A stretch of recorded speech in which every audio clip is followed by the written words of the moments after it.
Olá, tudo bem? Meu nome é Letícia Oliveira.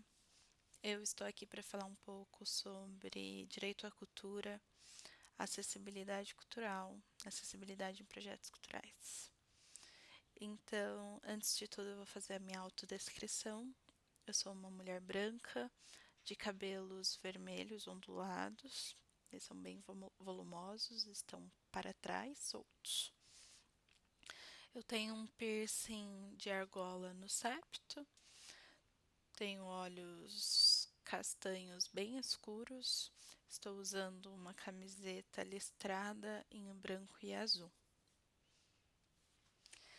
Hoje eu vou conversar um pouco sobre o direito à cultura, legislação e acessibilidade em projetos culturais, como eu já havia mencionado. Basicamente, pensar em como criar caminhos, né, para uma cultura de acesso. Mas antes de tudo isso, eu vou me apresentar. Meu nome é Letícia Oliveira, eu tenho 26 anos, eu sou formada em Ciências Sociais, Pedagogia, Psicopedagogia, tenho especialização em Libras, Diversidade e Inclusão, Acessibilidade, Gestão de Projetos, Metodologias Ágeis e recentemente eu me formei em Produção Cultural pelo PITAC Mogi das Cruzes. Então, antes de qualquer coisa, eu quero agradecer muito ao ITB e ao PITAC Continuado por esse convite. Comecei como aluna de produção cultural e a partir disso me conectei com o pessoal do PITAC Continuado através do meu trabalho de acessibilidade. Então, quero agradecer também a minha professora de produção daqui do PITAC Mogi das Cruzes, que foi a Suan, quem gostou bastante do meu trabalho e fez essa conexão para que eu pudesse estar aqui hoje falando com vocês sobre acessibilidade cultural. E falar sobre acessibilidade meio que inerente a mim, porque eu sou uma pessoa com deficiência, sou neurodiversa, com autismo nível 1 de suporte e TDAH, e sou uma pessoa transformada pela arte. Antes de tudo, eu preciso falar dessa relação que eu tenho com a arte, porque foi a arte que me possibilitou hoje estar aqui falando. Sempre fui uma criança com muita dificuldade de comunicação. Ainda hoje tenho algumas questões com comunicação que aos poucos eu vou avançando, aos poucos eu vou melhorando. E a Libras ela também me ajuda muito. Ela vem como um suporte para mim, então às vezes eu prefiro me comunicar em Libras do que verbalmente. De modo geral, a acessibilidade ela transpassa e transpassou o meu corpo de várias formas. Então eu passei um ano da minha vida em mobilidade reduzida, fiquei 8 meses sem andar e o restante do período em recuperação, reaprendendo a andar e pude vivenciar a acessibilidade e a falta de acessibilidade. E isso me impactou muito. E a arte ela me transformou porque eu fui inserida no teatro aos 11 anos de idade e no circo, na dança, justamente por ser uma criança que na época era considerada tímida, recebi diagnósticos milhares aí de fobia social, síndrome do pânico, borderline, é, vários, vários diagnósticos, ansiedade e depressão infantil, até chegar no diagnóstico de autismo, que era uma coisa pouco discutida, né, o autismo em meninas. Então, foi uma dificuldade que eu enfrentei também durante o período da minha vida, não entender por que que eu era diferente das outras crianças, não entender por que que eu tenho dificuldade de me comunicar, fazer contato visual. Então, para mim também é um desafio que eu estou enfrentando em estar aqui hoje. Eu tenho bastante dificuldade em ser gravada, em tirar fotos, e o meu trabalho ele me proporciona é, co- constantemente estar enfrentando essas dificuldades e hoje eu estou enfrentando mais uma, né, e vencendo mais um processo para mim que é que é super importante. E vamos lá, né? Falar de cultura e de acessibilidade cultural é de suma importância para mim e é muito importante a gente entender cultura como um direito, né? Mas a gente ainda tem muita dificuldade de incluir pessoas com deficiência, né? Nossa sociedade, ela é capacitista, então ainda existe muita dificuldade em incluir pessoas com deficiência dentro dos projetos culturais, dentro do fazer cultura, né? Que também é um direito. Então, apesar de termos essa garantia por lei, ainda é muito difícil de discutir isso.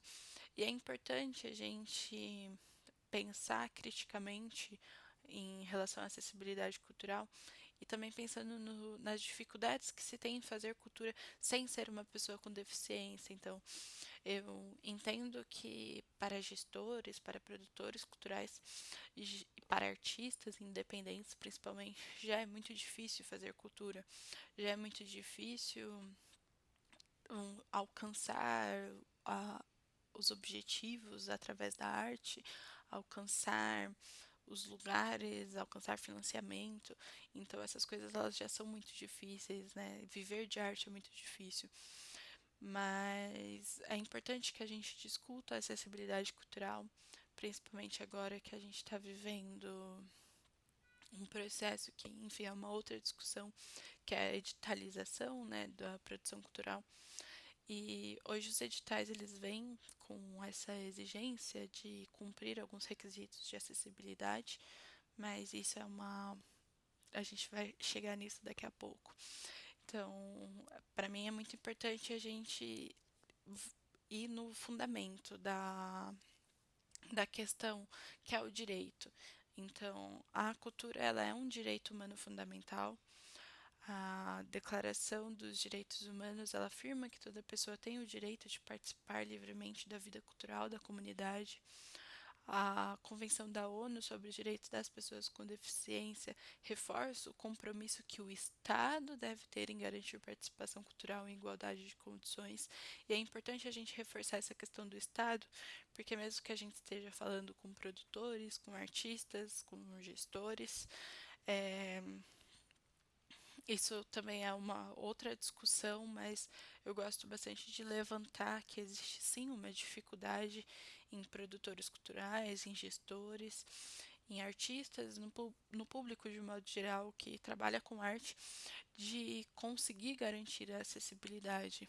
Então, quando, por exemplo, o edital ele vem com uma obrigação de que o PNAB principalmente, né, ele traz esse eixo como uma obrigatoriedade, que é a acessibilidade arquitetônica. Mas e aí é importante a gente ressaltar o compromisso do Estado nisso, porque nem todos os espaços culturais públicos das nossas cidades e afins são de fato arquitetonicamente acessíveis. Então, existe essa cobrança no gestor cultural, no produtor, em quem está fazendo, né, a arte, quem está fazendo um evento e afins, mas existe essa dualidade quando a gente pensa que o próprio Estado ele não garante isso. Então, a acessibilidade arquitetônica, eu acho que ainda é um enorme desafio dentro das questões de acessibilidade, principalmente quando a gente vai pensar que é muito difícil de ter um espaço que ele seja acessível arquitetonicamente para todos os corpos, que ele comporte todos os corpos, que ele tenha ali todos os requisitos da ABNT, que depois a gente vai falar sobre isso, para que ele seja um espaço que arquitetonicamente ele é acessível. Então, quando a gente está falando de acessibilidade, mesmo que tenha uma obrigação civil, uma obrigação ética de cada um, tem essa obrigação do Estado que ainda é um desafio, né? Porque uma vez que o Estado ele não cumpre com as suas obrigações, é difícil exigir que a sociedade civil cumpra. Então, antes de tudo, né, apesar do meu trabalho ser com acessibilidade, com produção de acessibilidade, eu sempre tenho isso em mente, de que a gente ainda tem um desafio muito grande para alcançar a acessibilidade, que é essa questão da falta de cumprimento do Estado. Então, a gente exige uma coisa dos produtores, mas que é muito difícil de se alcançar. Mas ainda assim, é preciso ter em mente que a acessibilidade ela não é nenhum favor, ela não é nenhum extra, mas ela é uma obrigação legal, ela é uma obrigação ética e ela assegura cidadania para pessoas com deficiência. Então, a gente precisa ter isso em mente, a gente precisa compreender essas necessidades de trazer acessibilidade para os nossos projetos culturais, para que a gente possa atender todas as pessoas, para que a gente possa alcançar todas as pessoas. Então, por que falar de acessibilidade na cultura? É, é muito importante a gente discutir essas questões de acessibilidade na cultura, tendo como base não somente a legislação, mas também outras questões como ampliação de público, fortalecimento do evento, combate às desigualdades de modo geral. Mas, enfim, a gente tem uma legislação muito forte, um marco legal muito forte aqui no Brasil, que além da Constituição Federal, que ela garante vários dos nossos direitos, enfim, a gente tem uma das constituições mais bonitas do mundo em questão de garantias, né? Não significa que de fato a gente viva essa realidade. E é muito importante a gente pensar na legislação brasileira. O Brasil ele tem uma legislação para inclusão, para acessibilidade muito potente. Então a gente tem a LBI, que é a Lei Brasileira de Inclusão, que ela é um pilar fundamental para a garantia dos direitos das pessoas com deficiência e ela estabelece diretrizes muito claras para a promoção da inclusão em todas as esferas da sociedade. E a LBI, mais uma vez, ela fala aqui sobre o poder público, sobre o Estado em garantir o acesso de pessoas com deficiência a produtos locais e serviços culturais. E ela é um marco legal muito importante da luta das pessoas com deficiência, que no seu artigo 1º ela se institui como o Estatuto da Pessoa com Deficiência, com o objetivo de assegurar, promover e, em condições de igualdade, o exercício dos direitos e das liberdades fundamentais para a pessoa com deficiência, visando a sua inclusão social e cidadania. Então, a gente tem uma legislação muito potente nesse sentido de acolher a pessoa com deficiência, tem um estatuto que garante os direitos das pessoas com deficiência. E uma coisa muito importante também é que esse estatuto ele está crescendo, né? Então, antigamente, nem, nem todo mundo nem todo mundo conhecia amplamente assim a LBI e ela tá tendo uma visibilidade maior e ela tá abrangendo também outras condições quanto pessoa com deficiência e isso é importante, como por exemplo existe aí a questão para as pessoas com diabetes entrarem no estatuto da pessoa com deficiência, com fibromialgia, com doença de Crohn. Outras questões também estão tendo essa visibilidade para que possam também, né, ter direitos dentro da sociedade, uma vez que são condições que também podem se tornar incapacitantes em algum sentido, que pode trazer alguma limitação em algum sentido. Mas é importante a gente entender que apesar da pessoa com deficiência e das suas condições, A deficiência, socialmente falando, é a sociedade. Então, no movimento das pessoas com deficiência, ele fala que o que traz a deficiência são as barreiras sociais e não a condição da pessoa em si. Mas, assim como a sociedade cria a deficiência, a sociedade conduz essa deficiência, uma vez que a sociedade ela tem muitas barreiras. Então, a gente tem muita dificuldade para chegar em algum lugar por conta da dificuldade arquitetônica do espaço e não da deficiência em si. Então, é importante a gente ter essa visão social, né, de que a nossa sociedade ela produz barreiras, ela produz limitações. A sociedade em si, a falta de acolhimento, a falta de políticas públicas, ela conduz uma limitação que poderia não existir se existisse de fato uma sociedade acessível.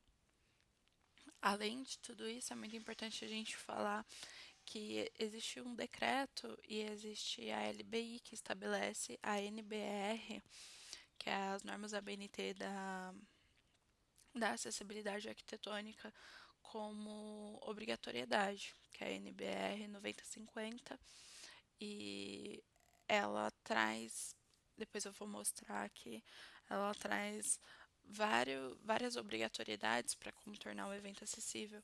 Então, é sempre importante utilizar ela como base, principalmente arquitetonicamente falando. Também tem a BNT da acessibilidade digital, mas essa em específico que fala sobre arquitetura, ela é muito importante, principalmente quando a gente vai pensar em, por exemplo, vou fazer um festival e eu quero que tenha uma área PCD. E essa área PCD ela seja de acordo com as normas da ABNT para que ela seja confortável, para que ela seja digna, né? Porque, enfim, eu já estive em vários eventos em que a área PCD acabava ficando muito mais desconfortável para a pessoa com deficiência do que ficar na área comum, do que ficar na pista, do que ficar em outros espaços. Além da área PCD ser muito pequena, não ter o giro correto da cadeira de rodas, entre outras coisas. Mas hoje, cumprir a legislação também é uma exigência legal em alguns editais, e a gente vai falar sobre isso também, como a LPG, o PNAB, a Lei Rouanet, entre outras leis de incentivo, e como a gente consegue alcançar isso, né? Mas pensar em acessibilidade na cultura também é pensar em fortalecer esse evento, em fortalecer esse público, em trazer esse público para mais perto, alcançar esse público e combater a desigualdade, promover de fato uma descentralização, não somente quando a gente fala de levar o evento para além do centro, mas também descentralizar ele de pessoas típicas, de pessoas bípedes. E a realidade brasileira, né? Então, por que que falar de acessibilidade é tão importante? No Brasil, de acordo com o censo do IBGE de 2022, então esse número ele pode ter aumentado, né, de 2022 para cá, até porque, como eu falei, outras condições estão sendo englobadas dentro do Estatuto da Pessoa com Deficiência. Mas no Brasil, 7,3% da população com 2 anos ou mais representam pessoas com deficiência no Brasil. Isso significa que uma em cada 14 pessoas no Brasil possui alguma deficiência. E isso é muito importante a gente visualizar esses números para a gente entender a importância de se discutir acessibilidade, se discutir inclusão, que esses números eles mostram uma urgência de criar ambientes e experiências que sejam de fato acessíveis e a participação de pessoas com deficiência dentro desses espaços e afins. Então, muito se discute ainda do porquê criar espaços acessíveis e é muito complexo, né? Porque, enfim, a gente, como eu já disse, a gente vive numa sociedade super capacitista, então é meio que inerente a essa essa percepção de, mas eu quase não vejo pessoas com deficiência e eu que faço um evento não tem pessoas com deficiência, eu não vejo razões para investir tanto em acessibilidade se não tem tantas pessoas com deficiência que vão usufruir desse recurso, mas a gente precisa discutir o porquê, né? Se uma a cada 14 pessoas no Brasil possui alguma deficiência, e esse número ele provavelmente é maior, então o porquê que essas pessoas com deficiência não estão acessando o espaço? Por que que eu não estou vendo elas na rua? E é uma resposta muito simples. É uma resposta que, que ela demonstra anos de exclusão social. Eu não vejo pessoas com deficiência porque elas ainda estão trancadas nas suas casas. E o porquê que as pessoas com deficiência estão trancadas na sua casa? Porque é um esforço muito grande você chegar num lugar e ter que brigar pelo básico. Então, eu sempre falo bastante de uma experiência que eu tive aqui na prefeitura de Suzano. Eu trabalhei durante 9 meses na gestão da Central de Interpretação de Libras daqui, para com um objetivo, na verdade, eu queria alcançar mais pessoas. Então, criei algumas estratégias, criei algumas algumas metodologias para que mais pessoas com surdez ou que fazem uso de Libras, né, pessoas sinalizantes, fossem alcançadas. Então, de dezembro até maio, nós tivemos um aumento de 313% de atendimentos de pessoas surdas. Ou seja, a coisa ela começou a pipocar, que os surdos eles vão, assim como qualquer outra pessoa com deficiência, assim como nós, quando a gente vai num espaço, né, quando eu, quanto pessoa com deficiência, vou num espaço e eu percebo que ele é um espaço acessível, que ele é um espaço confortável, eu vou lá e vou comunicar para os meus outros amiguinhos neurodivergentes, para os meus outros amigos sinalizantes e afins, ou para os meus amigos surdos, para todas as pessoas com deficiência que eu tenho convívio, falar, cara, vai naquele espaço que é bacana, aquele espaço ele é acessível, naquele espaço você vai ser acolhido, você vai se sentir confortável. Então foi esse efeito que teve dentro da central de interpretação de Libras, esse período que eu fiquei nela. Eu tive esse objetivo de aumentar o alcance das pessoas surdas e a gente conseguiu aumentar em 313% de atendimentos. Então, muito se fala de, mas eu vou oferecer esse recurso sendo que não tem surdo. A gente vê muitos casos, né? Hoje trabalhando com acessibilidade, vejo muitos casos de por que que eu vou colocar Libras no meu evento se não vai nenhum surdo? Ele não vai porque não tem. E, ou, eu coloquei Libras no meu evento e não foi nenhum surdo. Ele não foi porque ele não sabia, porque ele ainda tá nessa questão de eu estou tão habituado a ir nos espaços e não me sentir confortável, a estou tão habituada a chegar nos lugares e não estar acolhida e não me sentir bem, não ser acessível para mim é um sofrimento, né? Você chegar num espaço e não conseguir se comunicar, como é o caso de uma pessoa surda. Tem essa barreira muito forte da comunicação. Então, eu vou no espaço que eu já sei que eu vou me sentir bem, onde eu já conheço o trabalho, onde eu já conheço a, o intérprete de Libras que está ali, onde eu já conheço todo aquele. onde eu já conheço os recursos de acessibilidade que tem ali. Então é basicamente isso que acontece. Então, quando se fala que, ai, eu não vejo pessoas com deficiência, onde estão as pessoas com deficiência? A gente pensando que 1 a cada 14 pessoas com deficiência, e pessoas que têm deficiência no Brasil, que tem algum tipo de, de deficiência, mas eu não vejo na rua, é porque a rua não é acessível para mim.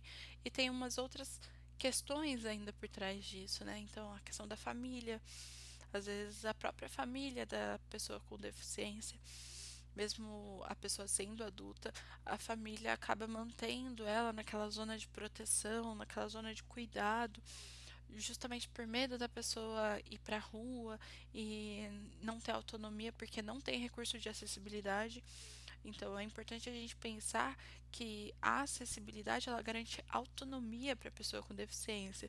Então, falando especificamente da comunidade surda, muitas pessoas ficam reféns da sua família para fazer essa comunicação. Então, eu pude ouvir um relato muito impactante de uma mãe surda dizendo que a central de interpretação de Libras de Suzano garantiu autonomia para ela, porque ela levava sempre a mãe ou o filho. Então, às vezes os filhos dessas pessoas também ficam nessa posição de intérprete de Libras. E quando a gente está falando, por exemplo, de uma consulta médica, às vezes a pessoa não está confortável em falar o que ela está passando. A gente está falando de uma mulher, né, que vai numa consulta com um ginecologista, ela não está confortável de falar, de passar naquela consulta com o filho, com a mãe. Então, quando a gente tem esse recurso de acessibilidade, a gente garante autonomia para essa pessoa. E esse relato ele foi bem forte, porque ela disse: eu passei a vida inteira refém de outras pessoas, passei a vida inteira precisando da minha mãe, precisando de alguma amiga, ouvinte, precisando do meu filho. E essas pessoas que às vezes também não têm influência na Libras, que no caso era o caso dessa pessoa em específico, a mãe não tinha fluência na Libras, então elas usavam sinais domésticos, né, estratégias criadas dentro de casa para conseguir se comunicar. E a central de interpretação de Libras, como um recurso de acessibilidade, garantiu essa autonomia dela poder ir para o médico sozinha, dela poder ir num CRAS, num CREAS, e a gente viu a importância do recurso de acessibilidade nesses equipamentos públicos. Então a gente também está falando desse trabalho do poder público de garantir a autonomia da pessoa com deficiência. Como eu expliquei, eu sou uma pessoa com deficiência, mas durante um período da minha vida, também por conta do autismo, eu tive um burnout autístico e passei quase um ano da minha vida sem andar. Então eu senti muito da falta de acessibilidade tirar a minha autonomia quando eu vou num banheiro que se diz um banheiro acessível, mas ele não tem uma barra, eu preciso chamar alguém para me ajudar. Mas quando eu ia no banheiro e ele tinha a barra, eu tinha a minha autonomia garantida. Então é muito importante pensar que a falta de acessibilidade ela mexe muito no psíquico da pessoa também, na mente da pessoa, de como ela se sente em relação a essa falta de autonomia, a ela viver em essa dependência de outros para fazer algumas coisas que ela poderia fazer sozinha se o espaço estivesse preparado para recebê-la. Então, se eu vou dentro eu quanto pessoa surda, eu vou para uma consulta médica e tem lá um serviço para eu chamar, mesmo que seja, né, via chamada de vídeo, um intérprete de Libras, eu já tenho a minha autonomia, eu posso ir livremente, eu posso transitar livremente, não preciso depender de alguém para poder utilizar desse serviço, que é um serviço público, por exemplo, quando a gente está falando de saúde pública. Mas para além disso, né, uma coisa sobre acessibilidade arquitetônica que eu observo bastante é que, em suma, ela está dentro dos hospitais. Então, isso me faz pensar bastante, né? A gente só tem direito à acessibilidade no hospital, a gente não tem direito de acessibilidade nos outros espaços públicos, a gente não tem direito de acessibilidade nas escolas. Eu dei aula durante 4 anos, né? Como sou formada em Ciências Sociais, dei aula de Sociologia e História durante 4 anos, e nas escolas que eu passei, eu sempre reparei essa questão da falta de acessibilidade arquitetônica também, porque tem outras questões, mas nem toda escola tem uma rampa, nem toda escola tem um banheiro acessível. Então eu cheguei a ver criança ter que ser transferida para uma escola mais longe da casa dela, para uma escola onde ficava mais difícil e aí ia depender de um transporte e afins por conta da falta de acessibilidade arquitetônica dentro de uma outra escola, de uma escola que só tinha escadas, por exemplo. Então, é importante a gente reconhecer essa falta de acessibilidade dentro dos espaços e pensar quais são os espaços que a gente está pensando em acessibilidade para pessoas com deficiência, quais são os espaços que as pessoas com deficiência podem acessar. Por que, que elas podem acessar somente esses espaços? E é claro que em questões de saúde ainda tem muita coisa que a gente precisa avançar. A gente precisa de terapias para pessoas neurodivergentes, a gente precisa que o acesso ao diagnóstico seja mais fácil, que as mães não fiquem dependentes de convênios médicos, né? A gente precisa discutir essas questões do poder público, né, nessa questão também. Mas, enfim, isso são outras questões. O meu foco ele é em falar de cultura mesmo, do direito à cultura, de discutir cultura de acesso, mas é importante para a gente ter uma visão ampla da questão da falta de acessibilidade, de que não é unicamente a cultura que tem esse déficit, mas que a sociedade de modo geral. Então, por exemplo, eu consegui fazer o meu evento. Isso é muito difícil de fazer. é, Vamos conversar sobre isso, mas é muito difícil, né, de fazer um evento que ele seja inteiramente acessível. Mas digamos que eu consegui fazer o meu evento acessível, mas como que a pessoa com deficiência vai chegar lá no meu evento? Então isso é uma questão a gente se pensar, porque a minha cidade muitas vezes ela não é acessível, as calçadas não são acessíveis, a pessoa ela não vai conseguir, dependendo de como que é o acesso ali na minha cidade, não tem como uma cadeira de rodas, uma pessoa em cadeira de rodas conseguir fruir por esse espaço sem, sem depender de outra pessoa, né, com autonomia. Porque, enfim, às vezes a calçada é esburacada, às vezes as calçadas têm vários níveis, e aí digamos que o meu evento ele é próximo da estação e da estação até o meu evento, será que a pessoa ela consegue chegar lá? Então quando a gente está falando de cultura de acesso, mesmo que eu consiga fazer o meu evento acessível, tem muitas questões por trás ainda, porque é muito difícil a gente discutir acesso porque a gente não tem acesso. Então a gente está lutando, discutindo muito, caminhando, e eu fico muito feliz de ver que essa discussão ela tá se tornando cada vez mais potente, né? Porque eu eu vejo que antes, pensando em 5 anos atrás, quando tudo começou a minha jornada com acessibilidade, essas discussões elas ainda estavam fracas, elas estão se tornando ainda mais potentes dentro das pessoas que não são pessoas com deficiência. Então a gente está começando a furar a bolha, e isso é muito importante.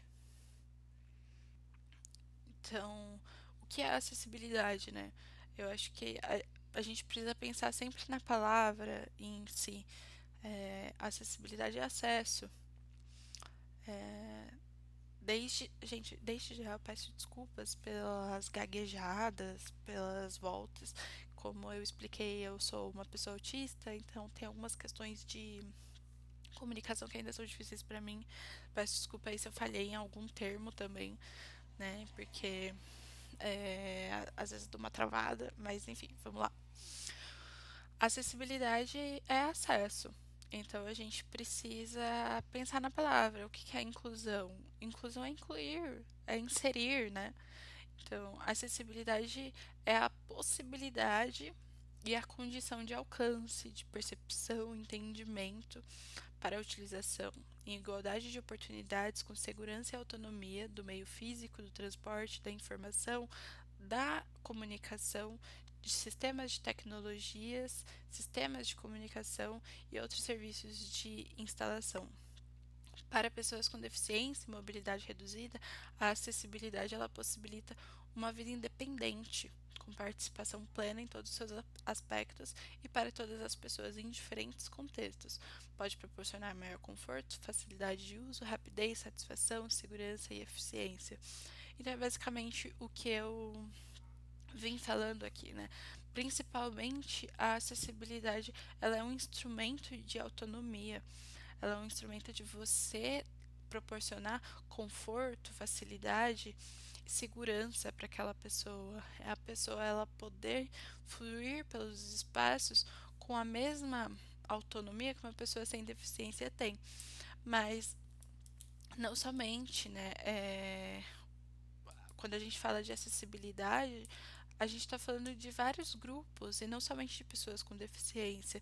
A acessibilidade arquitetônica, ela também é importante para mães, para crianças, mães com carrinho, por exemplo, elas têm dificuldade em acessar alguns espaços, justamente por conta da falta de acessibilidade. Um banheiro acessível, ele também é importante para crianças, para famílias com crianças que utilizam ainda fralda. Então, eu já tive essa experiência de chegar num teatro e fazer a visita técnica ali e o banheiro acessível não ter um trocador. Então é importante a gente ter essa visão ampla da acessibilidade que ela é para todos. E aí uma coisa que eu gosto muito de falar quando a gente está falando de acessibilidade é sobre o desenho universal. Aqui eu trouxe alguns exemplos do desenho universal na prática cultural, mas de modo geral o desenho universal ele é um conceito que ele surge nos anos 90 pelo arquiteto Ron Macy, que ele fazia uso de cadeiras de rodas e defendia que ambientes, produtos e serviços fossem pensados para atender todas as pessoas, independente de idade ou habilidade. E o desenho universal, ele tem 7 princípios básicos e é muito importante da gente ter o desenho universal sempre como base quando a gente vai falar principalmente de acessibilidade arquitetônica, porque o desenho universal ele entra justamente nessa questão que eu trouxe de acessibilidade para todos, que de acessibilidade pensada não somente para pessoas com deficiência, mas para todas as pessoas. Então, entre os 7 princípios, a gente tem o uso equitativo, flexibilidade no uso, uso simples e intuitivo, informação perceptível, tolerância ao erro, baixo esforço físico e dimensão adequada. Aqui eu trouxe alguns exemplos de como esse desenho universal ele pode ser praticado dentro da área cultural. E o primeiro princípio, que é o uso equitativo, é a gente pensar em bilheteria física acessível, em uma plataforma online compatível com leitores de tela, garantindo que todos possam adquirir ingressos com autonomia. Se a gente vai falar de algum espetáculo, por exemplo, que se utilize, né, de bilheteria. Flexibilidade no uso, então a gente ter múltiplas opções como libras, legendagem, audiodescrição, permitindo que cada pessoa escolha um recurso mais adequado, mas a gente pode pensar essa flexibilidade no uso de justamente qualquer pessoa, independente da deficiência, poder utilizar esse recurso. Uso simples e intuitivo, então sinalização clara. Mapas táteis ainda é uma coisa que não é muito utilizada, mas os mapas táteis são muito legais, porque eles eliminam a necessidade de um conhecimento prévio para navegar pelo espaço cultural. Então, quando a gente tem um mapa tátil, ele é bem legal para pessoas se compreender dentro daquele espaço e compreender aquele espaço. Informação perceptível, então informação clara também. Catálogo em braille é muito legal, também é muito difícil de ter, mas também é um recurso maravilhoso. QR Code com conteúdo em áudio, no caso de não ter fones com audiodescrição, isso é bem massa. Então, por exemplo, ter aquele programa, se a gente está falando de um espetáculo, ter aquele programa em áudio é massa também. Vídeos com legenda e tradução em Libras. A legenda, a gente tem a LSE, que é a legenda para surdos e ensurdecidos, que é uma legenda diferente daquela legenda comum, né? Que é aquela legenda que ela também mostra quem é que tá falando, qual é o tipo de barulho que tá tendo, entre parênteses, ela sempre mostra isso. E normalmente essa legenda é utilizada para pessoas surdas que também sejam fluentes em português, ou que são ou pessoas ensurdecidas, né, que são pessoas que estão perdendo a audição ou que perderam a audição. Então, é uma legenda diferente. Tolerância ao erro, eu acho que eu, particularmente, penso como um dos essenciais, que é compreender rotas acessíveis com espaços amplos pensados para minimizar riscos de acidentes. Então, um exemplo na arquitetura, por exemplo, é elevadores com sensores em diferentes alturas, né, para não correr o risco da porta se fechar. Eu já passei por isso, da porta do elevador, do sensor de repente estar muito no alto e a porta do elevador fechar em mim. Baixo esforço físico, então a gente pensar ali em coisas simples que não exijam muito esforço, que sejam rotas planas, balcões rebaixados, superfícies antiderrapantes, que reduzam fadiga e esforço. Uma, uma coisa que a gente pode observar no dia a dia, por exemplo, são as rampas. Muitas vezes a gente vai em espaços em que as rampas elas são muito altas. E aí quando você tem uma rampa muito íngreme, você já está oferecendo uma acessibilidade que não faz muito sentido, né? Porque ela exige muito esforço físico. Eu já trabalhei em um evento em que a rampa ela era tão íngreme que as monitoras de acessibilidade precisava uma na frente da pessoa em cadeira de rodas e uma atrás para não correr o risco de tombar. Então isso também tira a autonomia da pessoa e exige muito esforço. Dimensões adequadas, então espaço para cadeira de rodas em plateias, corredores amplos que comportem o giro, né, da cadeira de rodas. Esse material do desenho universal ainda é uma coisa que ela é pouco discutida, principalmente assim na prática cultural. Eu vejo poucas pessoas falando sobre o desenho universal, mas ele é muito massa para a gente pensar em acessibilidade da maneira mais ampla possível. Inclusive tem um material legal do desenho universal que é esse daqui da Mara Gabrilli, que ela tem uma cartilha do desenho universal em que ela fala desse conceito para todos, né? Então ela também fala que sobre pensar no desenho universal para uma sociedade mais humana e cidadã, mas uma sociedade que vai envelhecer. Então, a ideia do desenho universal não é pensar somente em pessoas com deficiência, mas no dia a dia de uma sociedade que também vai envelhecer.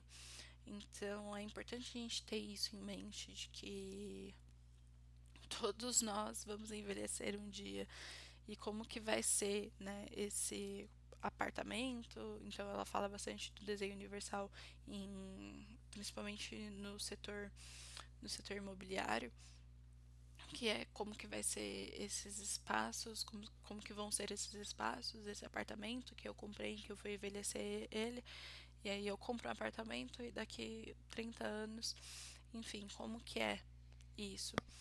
E ela traz alguns exemplos aqui também dos usos do desenho universal, que aqui como, por exemplo, o uso igualitário, portas com sensores que se abrem sem exigir força física ao alcance das mãos dos usuários.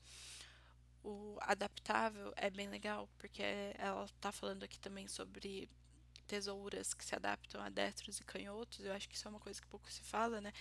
Que é a importância da adaptabilidade também para canhotos. Então, por exemplo, carteiras e tesouras e outras coisas que se utilizem. Eu acho que é importante ter isso em vista também. Computador com tecla, mouse ou com programa tipo dos Vox, ou seja, computador que também navegue pelo teclado, isso também é um uso adaptável. Até quando a gente vai pensar, por exemplo, uma pessoa com uma criança de colo tá mexendo no celular em algum aplicativo, enfim, isso já pensando mais na acessibilidade digital, e aquele aplicativo dá para se usar com uma mão só. Então, quando a gente está falando de acessibilidade, a gente está falando para todos, né? Uso simples e intuitivo, então é de fácil entendimento, linguagem simples, visualização simples. Aqui ela também está falando dos mapas com informação em alto relevo, que foi uma coisa que eu mencionei, que também é pouco usado, mas que é muito importante. Informação de fácil percepção, então aqui ela também traz o exemplo, ó, da comunicação com símbolos, letras em relevo, braille e sinalização auditiva. Seguro, tolerante ao erro, que é isso que eu falei, para evitar acidentes, sem riscos da pessoa se machucar. E eu gosto muito de trazer como exemplo a própria cidade em que a gente vive, né? A nossa cidade, ela é tolerante ao erro. Eu posso caminhar pela rua e se acontecer algum acidente eu não vou me machucar gravemente. Por exemplo, eu com com esse período que eu fiquei com mobilidade reduzida, eu fiquei com algumas questões de coordenação que eu ainda estou reajustando, né? Então eu tropeço bastante. E, por exemplo, eu sinto bastante dificuldade em alguns lugares de esses tropeços de eu acabar caindo e me machucar, justamente por conta dessa falta de adaptabilidade, de não ser um espaço pensado em tolerância ao erro, de ser um espaço seguro, sem esforço, e isso é muito importante também, que ela está trazendo dois exemplos bem legais, que são as torneiras de sensor ou do tipo alavanca, que você não precisa de esforço ou de torção para acionar. Então a gente também está falando de pessoas com fraqueza muscular, com fibromialgia, com outras questões, né? Maçaneta do tipo alavanca, ela elas são mais fáceis porque elas podem ser acionadas também sem esforço, pode ser acionada com o cotovelo. Poltronas para obesos em cinemas e teatros. E o uso abrangente, ela está trazendo dimensões de espaço apropriada, que é justamente isso que eu tenho batido na tecla aqui, que é a área de manobra, de rotação, área de transferência. Então aqui ela está trazendo um banheiro com dimensões adequadas, né, para pessoas em cadeira de rodas ou com um bebê em carrinho. Então tem esse espaço e, enfim, esse desenho universal, essa cartilha ela é muito legal. Vocês podem acionar ela aqui no próprio site da Mara Gabrilli, é só jogar lá, desenho universal Mara Gabrilli, porque essa cartilha ela tá ensinando também como aplicar o desenho universal na sua casa. Então, a minha casa, ela consegue receber uma pessoa com deficiência sem muito esforço. Eu, eu gosto bastante de pensar sobre isso. Por exemplo, hoje o apartamento que eu vivo, se fosse hoje o momento em que eu estivesse com mobilidade reduzida, ele seria uma questão para mim, porque não cabe uma cadeira de banho no meu banheiro. Não passa ali pelo box, não, acho que nem entra no banheiro. E é importante a gente pensar nessas coisas, né? Como aplicar esse conceito na minha casa. É claro que não tem como hoje eu me mudar em virtude disso, mas como que eu posso deixar esses espaços mais confortáveis, assim, caso eu vá receber um amigo com mobilidade reduzida, ou caso eu sofra um acidente novamente, caso aconteça alguma coisa comigo. E aí, quando ela traz aqui esses exemplos de como aplicar esse desenho universal, é importante da gente pensar dentro dos nossos eventos, né? Então, eu vou fazer um checklist dentro. Enfim, estou escrevendo um projeto, já sei o, o espaço em que eu quero realizá-lo, eu faço esse checklist, usando isso como base, eu consigo ter uma noção de se esse espaço ele vai ser acessível. E, enfim, esse material ele é muito importante. Ele fala bastante aqui também sobre as normas técnicas, sobre a ABNT, que depois eu vou mostrar um pouco sobre ela, sobre a legislação. Então, por exemplo, a LBI, ela no artigo 55, ela já fala sobre o desenho universal. Então, é importante a gente ter esse desenho universal como base, principalmente para acessibilidade arquitetônica. Ela também traz aqui alguns exemplos de boas práticas do desenho universal, então para produtos, e é muito importante porque esse desenho universal ele não fala somente de arquitetura, ele também fala do ambiente digital, ele também fala para produtos, para diversas outras áreas da vida em que a gente pode utilizá-lo, né? Então, ela traz alguns produtos aqui como exemplo, como por exemplo o próprio shampoo e o condicionador, que o formato diferente do, dos produtos, ele se torna fácil de identificar. Imaginando uma pessoa com, aqui ela traz como exemplo alto grau de miopia, ou uma pessoa com uma idade avançada, que aí tem problema de visão ou uma baixa visão. E aí esse formato do produto, ele ajuda a identificação. E um dos exemplos que ela traz aqui é o Japão, que esse conceito ele já é aplicado em diversos produtos, não somente, né, no shampoo e condicionador, como ela também está falando aqui de refrigerante e cerveja, das latas, né.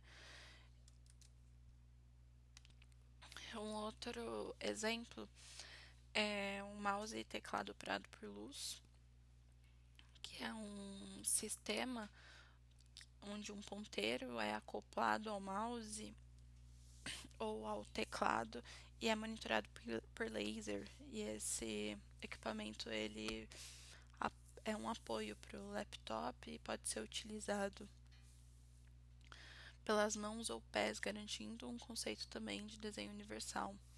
Abridor de latas, o OneTouch, esse é bem legal também, porque também é um design universal que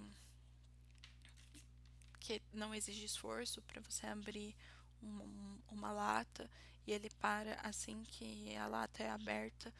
Então também é muito legal da gente pensar que quando a gente está falando justamente desses design universal, a gente não está falando só de pessoas com deficiência, porque isso daqui também é legal para uma pessoa, uma dona de casa, como ela está falando aqui, né? Mas não necessariamente precisa ser uma dona de casa, mas para uma pessoa que simplesmente quer abrir uma lata sem fazer esforço. Então, existem inúmeros exemplos, mas é porque eu acho essa cartilha aqui bem massa pra gente conhecer um pouco do conceito, já que a Mara Gabrilli ela traz com muito afinco em qualquer palestra ou fala dela, você vai ouvir ela defendendo esse conceito.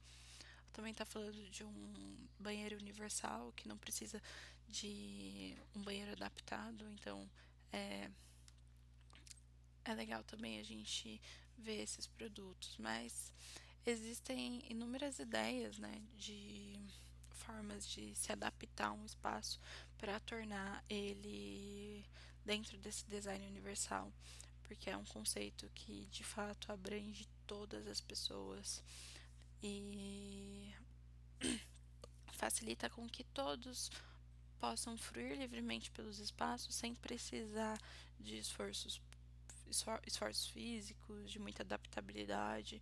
Então, é importante a gente ter sempre em mente esse desenho universal. Eu acho ele essencial, assim, quando a gente está pensando em criar do zero, por exemplo, vou criar um festival do zero, eu tenho um espaço X, como que eu posso tornar esse espaço acessível? Às vezes você não precisa fazer muitas adaptações, pensando em recursos, né? Não preciso fazer muitas adaptações arquitetônicas, mas eu seguindo esse desenho universal desde o princípio, talvez eu consiga criar um espaço acessível sem precisar gastar muito, porque, enfim, a gente está falando de uma realidade de produção cultural também, a gente também tem que pensar em orçamento. E as adaptações arquitetônicas, principalmente, são as mais caras de se fazer, porque exige um mobiliário, exige uma coisa às vezes que vai ser feita do zero, e aí pode ser complexo. Mas isso é sempre importante. Até porque quando a gente está falando de acessibilidade e do desenho universal, como eu venho reforçando, né? A gente está falando de todos. E então, desculpa. Então a gente também está falando de crianças. Então, por exemplo, museu. Quando eu vou no museu e a obra ela está posicionada muito alto, eu também tô deixando aquele espaço desconfortável para a criança. E aí bate aquela luz no vidro e aí reflete. E aí muitas vezes aquela criança ela não aprecia aquele espaço justamente por ele ser desconfortável, por não ter uma adaptabilidade ali para que todos os corpos, alturas e afins possam acessar aquele espaço. E é muito importante ter essa dimensão da prática em vista de como que a gente consegue aplicar isso da melhor forma. Em suma, eu nesse primeiro momento gostaria de falar sobre acessibilidade da maneira mais ampla, né?